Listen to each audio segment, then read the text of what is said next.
Welcome back to the podcast, friends. Today, I'm excited to bring you a conversation with an amateur exhibitor who's had an incredible year in the Halter pen. So Stephanie Sickafoose, who's been out there with a standout yearling filly, daughter of a stallion who's just beginning to make waves as a sire in our industry.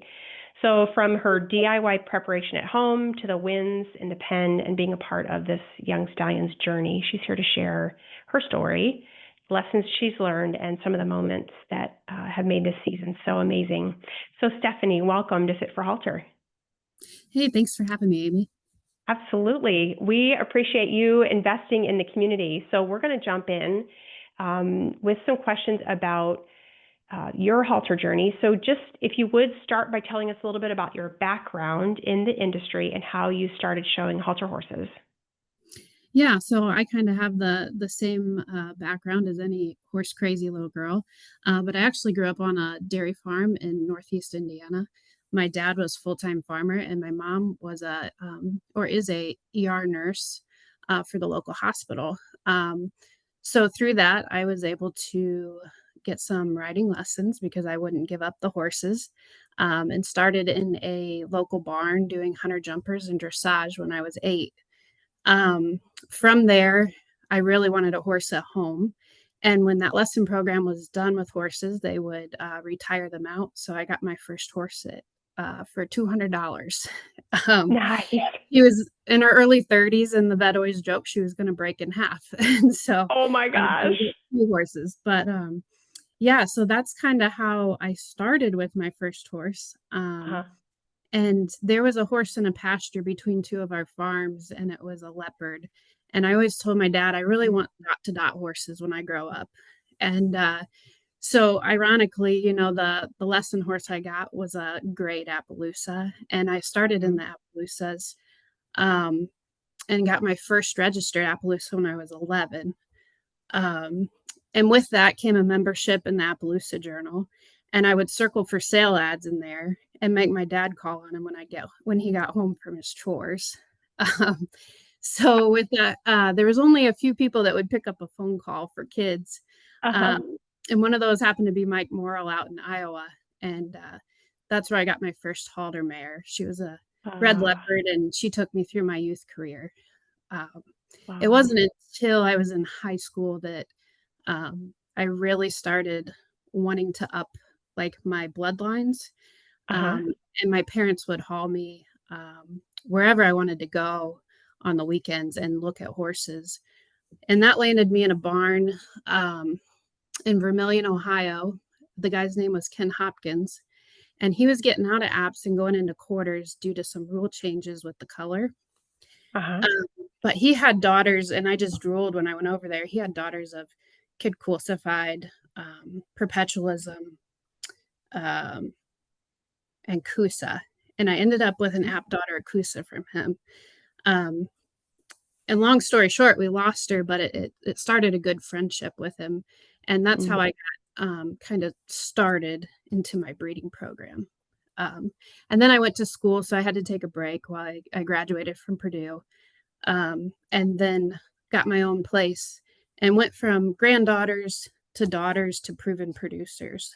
And in that time, I was watching the BHF, and I actually watched the BHF for 9 years before I decided to compete. So, So cool. Yeah, the first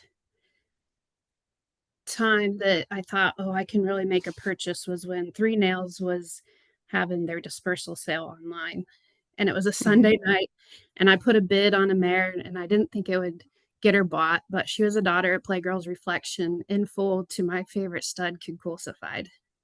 And so it was a Sunday night, and I'm in Indiana, and I put a bid, and I went to bed, and I woke up the next morning, and it said, you have won the bid on this mare, and you need to arrange transportation. And I said, uh-oh, I'm in trouble. Quickly. I'm going to work all week. But, there Oh was my gosh. a hitch a horse ride on Facebook page, and I put out there to hitch a horse, to get her a ride up. And for $400, I got her from Texas to Indiana on a Oh my Wednesday. gosh. Yeah. But fast forward, she laid down in 2019 and had me a gorgeous red filly. And that was my first entry into BHF in 2019. Um, her name was Rose All Day. I ended up selling her out there, and she came back the following year to be the Open Grand Champion, or I'm sorry, the Amateur Grand Champion Halter Uh-huh. mare. And then she went on to win the world that fall in the quarters. So that was really cool, and kind of my first indication that I knew what I was looking at and I could play on that level. So Mhm. Mhm. um, in 2020, I acquired another really cool baby from New York, and he was a leopard by FG Born Legacy. Mhm. He did really well out there for the futurities. I ended up taking him to the world show in 2020, and he was a reserve world champion. I kept him till his yearling year, and I thought, he's really pretty. He's really cool, but I have no business standing a stud horse. So I sold him in the fall of 2020 to Lonnie Ledbetter, and his name's True Legacy, and he's standing at Iron Horse Ranch. So just That's really, amazing. really cool. Yeah. Um, 2021, I had another filly out of that mare that I'd bought. She went Uh-huh. on to be a Silver Globe winner.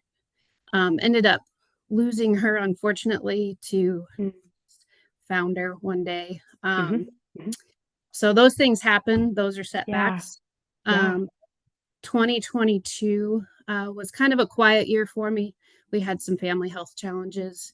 But Yeah. then in 2023, kind of really lit it up. I found two really neat babies. One of those was Viviana from Jana Kimmons, and then Mhm. also a colt named TB Explosive from Terry Bradshaw. And those two babies, I was kind of on fire from some family tragedy, and I really needed some wins. And Yeah. I spent that whole year really grinding through things. And those babies ended up making me the I was reserve high point out at BHF and won the bumper pull trailer. And they just Wow. did a lot of winning for me. And I was able to sell those after the futurities. And then that led me to 2024, um, where I'd had a riding injury and kind of had to take a back seat, had surgery. And in 2024, I was just lucky to get to the show pen with the four babies that I had. Mhm. Three of those were sold that fall, all continue to show. So that made me really happy. And I ended Yeah. up keeping the little paint filly that I showed this year. Mhm. Um, and So that was really fun. She did a lot of winning this fall for me and ended up Yeah. placing her in a good home. So, Yeah. but that's kind of my journey. I wasn't Wow. born into it, but just really studied it and was all about horses. And any chance I could get to just be involved with the horses, that's where I was at. So, Yeah. yeah. I had no idea that you had a breeding program, that True Legacy was yours. When you started talking about the apps, I remembered seeing pictures on Facebook of, do you have a mare that you call Scout? Yeah, so she's also part of 2023. She gets left out. She's But gorgeous. she is fourth generation mare raised on our farm, Oh, and wow. her mother, I was high point in the nation with her in 2017 for 3-year-old mares. Scout is one of two babies I was able to get out of her before she passed. And Scout's pretty special. She's the last one that my dad and I bred together. Mm, And so I think, that just makes her so much more special to me. yeah. But in 2023, as a 2-year-old, she had some injuries as a baby that we had to rehab from. But I Mhm. had her right as a 2-year-old. Um, and I was able to take her to the world show, and she won the non-pro, and then she won the open. So she's a 2-time world champion now. Yeah. So Wow. that one is pretty special to me. She won't go anywhere. So I don't um blame you. yeah, but we've exceeded her, and I have a baby by out of her this year by Solaris. He Okay. unfortunately got sick, and then he got injured, but I'm really looking forward to bringing him out next year. He's going to be right. So, yep. Awesome. Yeah. Wow. So, um, the filly that you kept over from last year that you showed Mhm. as a yearling this year, your paint filly, tell us about her. So her name's Forever My Agent, affectionately known as Mhm. Aggie May. Um, so we went and looked at her. Um, she was born in 24. I had just had back surgery in February, and the end of March, Kelly, that has Agent Mhm. Man, sent me some pictures of some of the babies, and she stood out to me. She had a head and neck on her that said, "Look at me," and that's something I Mhm. really look at when I'm looking at prospects. So when we went down, I'd actually had another filly that I liked a little better in mind. But when we got down there, it was her kind of stand up look at me that really caught my eye. And she was just 4 weeks Mhm. old when I saw her the first time, but Yeah. sometimes they just have it. So Mhm. Mhm. my mom says I ruin everything because I'm really critical on them. But she says, "Oh, it makes sense when I explain it to her." So Yeah. Yeah. You know what you're looking for. Clearly, you have a talented eye. yeah, yeah. But it's Ah, kind of awesome. it's detrimental too, because I can tear my Sure. own apart and then build them back up. So Right. Right. But you have um, that permission, right? If they're your mhm. own. Right, right. So, you've had a really successful year with Forever My Agent. And did you say you call her Aggie May or Maggie May? Aggie May. Aggie May. Okay. So Yep. you've had a successful year with her. Mhm. Um, what were some of the highlights of this season for you? I think, like I said, I'm really critical on my own. I'm kind of a perfectionist with how I like them to look. So I think a highlight was I was able to peak her right at the right Mm, time for her to be spot on for these major futurities. yeah. Um, because that kind of proves to me what I'm seeing, the judges are also seeing, and that gives me motivation to keep moving forward. Yeah. But one of the biggest highlights, I think, is just having my family and friends there to support me. One of the comments was, after I won, they're like, "Wow, you really have a big support group," and that's what makes winning fun to me is to have a group that enjoys that. Um, Yeah. but outside of that, the real highlight win for me was that platinum. I really wanted to win the platinum at the Halter Millions. So Yeah. Yeah. That was fantastic. It's fun to watch the show in Fort Worth via live stream. I don't know if any halter lover gets any work done. right, For those of us who were not in Texas, right, it yep, was on either in my ear or on the second screen and yep, yep. hard to focus. Or I'd have somebody come in my office and be like, "Look, I'm watching the horror show." Yeah, uh, yeah. yeah, Well, congratulations. Those are all super thank exciting. you. And it's one of the ways that we benefit in having social media to be able to um, see that part of your journey and be excited right along with you. And, Yeah, being excited for Kelly and Sherry and that whole group of folks, as well as other owners, Agent yeah, Man Baby. they work really hard. One thing I can appreciate when I go and look at horses there, all the brood mares look really good. Their feet are done, all the babies are healthy, and I think that makes a big difference as you move these babies along to the futurities. Yeah, for sure. For Yeah. sure. Um, you mentioned getting her to peak at just the right time. Mhm. We'll probably cover that a little bit later. Yeah. Um, but define that for us, So what you mean by yeah. that. hmm with my cattle background, Hmm. um, when you're fitting cattle and you're feeding steers, you peak them to a point where that's the best they're ever going to look, right? And the Hmm. challenges with these halter horses that show, at least for me and from my aspect, when they show year in and year out, you can't have them full coals, as I'll call it. You can't have them peaked all the time. Um, so I like to get my horses ready in the spring. I always give them the winter off, even if they're babies, yearlings, Hmm. aged horses. And then I'll start back in on them, depending when I want to hit the show scene. But February, March, I'll start back in on 'em slow.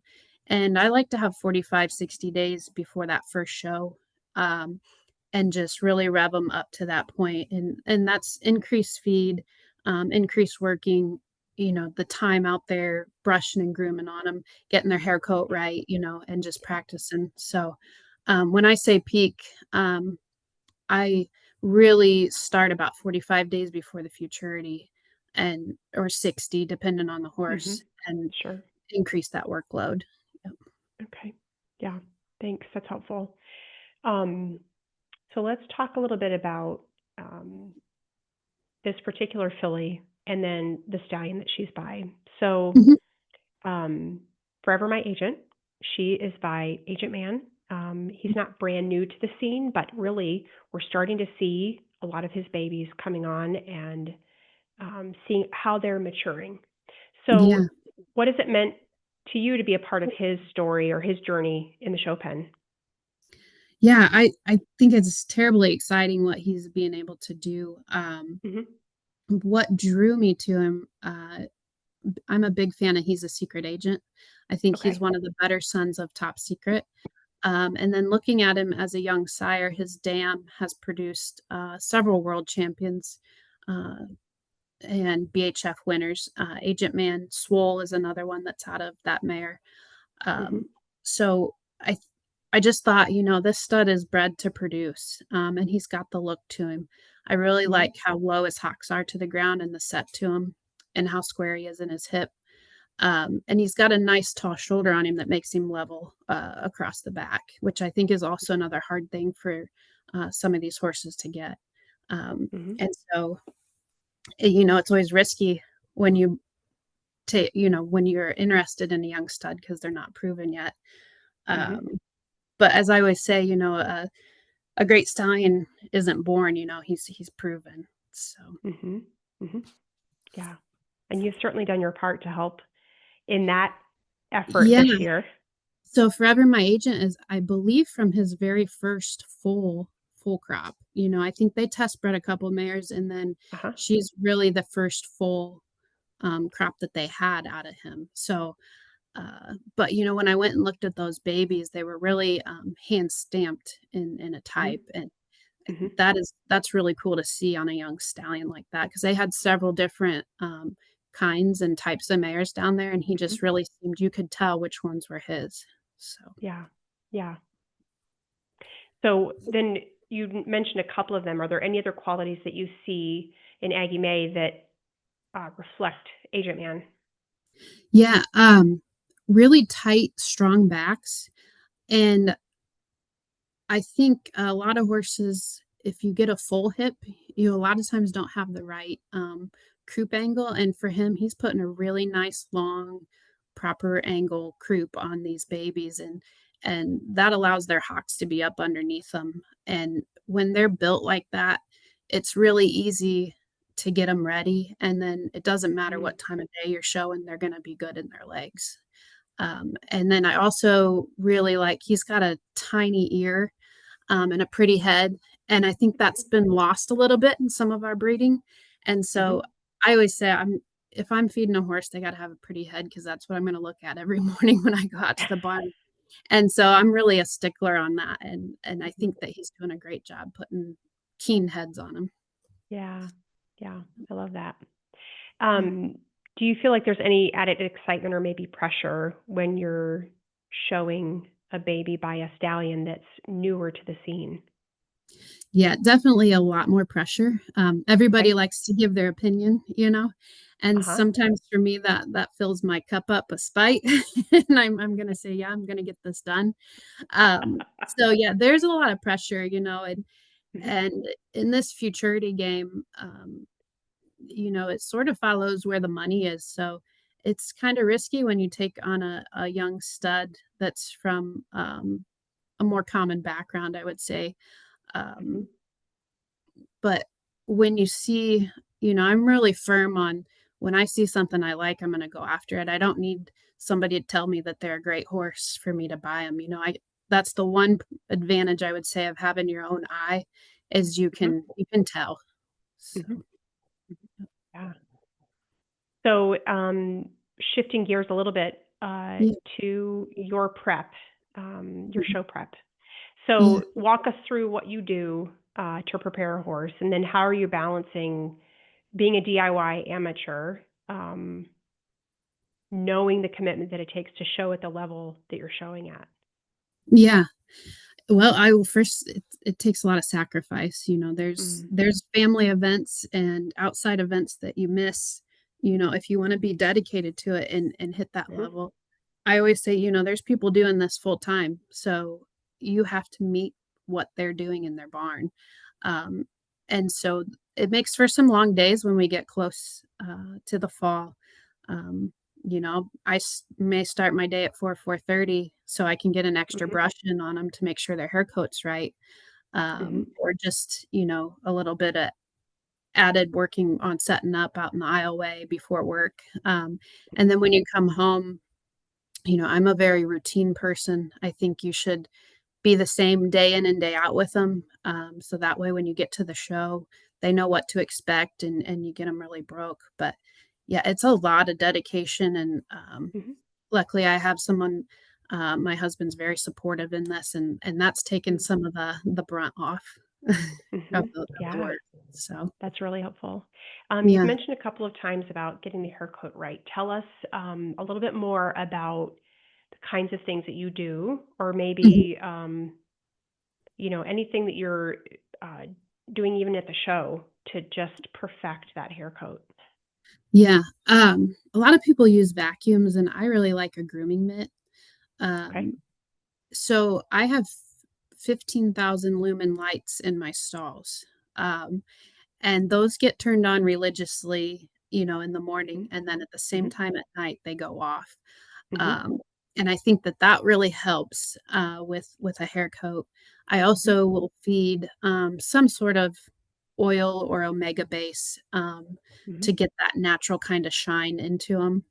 Mhm. But then I will a lot of times in the morning and then in the evening, use a grooming mitt and go over them in small circles, and Mhm. just really pull that dead hair and dirt out of there. Mhm. Mhm. Um, and you can see a big difference, just spending that little bit of time. I mean, 10, 15 minutes and you can have one Yep. rubbed out. Yeah. But I really like Premier Rose Oil then after you're done brushing on them. So, Yeah. We love that too. We call it our yeah. horse perfume because it smells so good. Yeah. Yeah, for sure. Yeah. Yeah. Um, yeah, we don't have any mitts. I think our little magic bullet is a really sticky curry comb. Yeah. After you've Yep. used it for a while, it's not sticky anymore. The ones with the really pointy tips Yep. and the really sticky curry comb, Yeah. yeah. Yep. I find that it's good exercise in the morning, gets me awake when I'm just really trying to get at it Yes. and get that dirt and hair out. But yeah, we are fans of rose oil as well. Yeah. It's good stuff. Yeah, and I think there's a lot of ways to go about things, but, if Sure. you find your routine, just be consistent. I think that's the Mhm. biggest key to this is being consistent, even in the time you work them, the time of day and how long. It's just Mhm. really consistency will get you really far. Yeah, it's good. I think looking back on so many of these episodes, I think there's two resounding themes. One is consistency, and the other Mhm. is don't be afraid to ask somebody else a question. Yeah. But Yeah. consistency is a huge, huge part of many, many people's programs, from the professionals to the amateurs. So, yeah. Yeah, yeah, definitely, and I like to either pony or buggy my Okay. horses, and I'm kinda blessed. I've got about 62 acres behind me that's really Mhm. nice rolling hills, set Mm. aside ground, so I can make a path around that's about a mile and a quarter, and I can just long trot them. I Mm. tip them as fast as they can long trot without actually loping, Uh-huh. um, and take them up and down those hills, and I think that's really good for their legs too. You don't wear them out in a circle. Mhm. Yeah, that's great. Yeah. So, um, what's been maybe the most valuable lesson you've learned this year, either from your horse or from the actual shows themselves? I think perseverance is where I'll go Mm. with that. Um, Okay. I was pretty devastated, when my weanling wasn't right. I thought Mm. she was pretty special. I actually think she may be a notch above where my yearling was, at that time, and I was really excited to present her to the judges. Um, and it was a hard blow when I realized it just wasn't gonna work this year. Mhm. And I told my mom, I said, "I just think I wanna throw in the towel and we'll be done this year and not even go to Fort Worth," believe it or not. But I'm Oh, glad that I stuck with it. yeah, My filly yeah. ended up the yearling ended up winning the last day of the BHF, that we were gonna be out there. Mhm, And that really gave me the motivation to go ahead and go to Fort Worth. So, mhm. yeah, I would say just keep trucking when things aren't going right. I mean, it'll turn around. So, Yeah, yeah. And then you went to Texas and did an amazing job. yeah, that just really was the icing on the cake. Yeah, So, yeah. So good, so good. yeah. And she's so fun to look at, not only, uh, structurally, Yeah. and knowing that she's coming from she's by a stallion who's newer to the scene, and just to see Yeah. how his babies are evolving, but, that loud color, and it's so well balanced. Oh my gosh, she's so pretty, Yeah. so That pretty. was a real gamble for me. I'm drawn to color, it doesn't bother me, I can still look at the Uh-huh. horse, but we all know, we've all heard it, loud colored horses are hard to look at in the pen. Mhm, Especially you get down on those white walls in the arena in Fort Worth, and they mhm, can really blend in if they've got too much white on them. And mhm, so I really enjoy that A, she's by a young stallion, and B, she was able to get it done with all that color. But yeah, I think it lays on her really well, and it just it really adds, does. yeah. Yeah, So it does. She's so pretty. So any pre-show rituals, that you do to help you stay calm or focused when you're showing? yeah, yeah, it drives my mom nuts, but I like to be last minute, almost late to the warm-up pen before we go in, um, because if I'm not, I start picking and start, Mm, really, looking at things and evaluating other horses, and so I my ritual is to go up as late as possible to the makeup pen before I mhm, have to go in, so mhm. I like it. Come in on yeah. 2 wheels, ready to go. Yeah, yep, and that's I already had my horse up to the pen, I know she's ready to Mhm, go. mhm. Um, if it's a horse that needs some time to settle in, I suppose I'd go up early, but I really try to just wait till last minute. Sure, sure. Yeah, you know what you're doing. Um, so looking ahead for next year, Yeah. any, goals? You'd mentioned your wheeling that you were hoping to get out a little bit more this year, so tell us what's on the horizon for you next year. Yeah, so, the weanling that got left home this year, he's a homozygous black Solaris colt. I'm gonna go ahead and geld, and his mother is Scout, so I'm really looking forward to getting him out next year. I he's Mhm, really cool framework. He fits the mold that I like to see. So he's exciting to me to start working. I'm trying to be patient. Of course, when I came home, I wanted to start right in on him, but I'm gonna wait till February, March and get him going. Maybe a little sooner. I've been thinking about going to the WCHA maiden deal. I haven't been to mhm. that yet, and I'd really like to see it. So Yeah. that's one of my goals. And then, of course, to get Aggie's little sister, Violet, that didn't make it to the futurities the rest of the year. Get her turned around and make a statement with her, and hopefully build some more excitement behind Agent Man. Um, Mhm, mhm. and then I've never been to the Quarter Horse Congress to show, so Okay. that's kinda on my bucket list, and at least to go watch the AQHA World Show. I've also never been there, so, Mm, yeah, those are very some cool. goals I laid out. Fantastic. The Congress is coming up in a couple of weeks. Will Yeah, it's you always have you gone to watch the Congress? yeah, we've watched Okay. and, of course, shop till you drop. Sure. Um, Right? Oh. yeah, yeah, but never taken a horse over there, and Okay. I see they have a maiden deal as well this fall, so that would be, Okay. interesting to go see. Yeah. Yeah. I'm Um, really big as an amateur on going and seeing. I think you mm, can make mhm. anything look good in a picture, but I encourage any amateur to go look at the sires and go look at the mares. You know, that Mhm. gives you a really good indication of what they're capable of producing. Mm. Yeah. Absolutely. Being able to see, multiple babies at a time, Yeah, by the same sire or by different sires, and seeing, yeah, what they're producing. Good. yeah, Yeah, and we have a couple of opportunities left, big shows this year, in the yeah, Congress and the World Show, and that's yeah. is that it?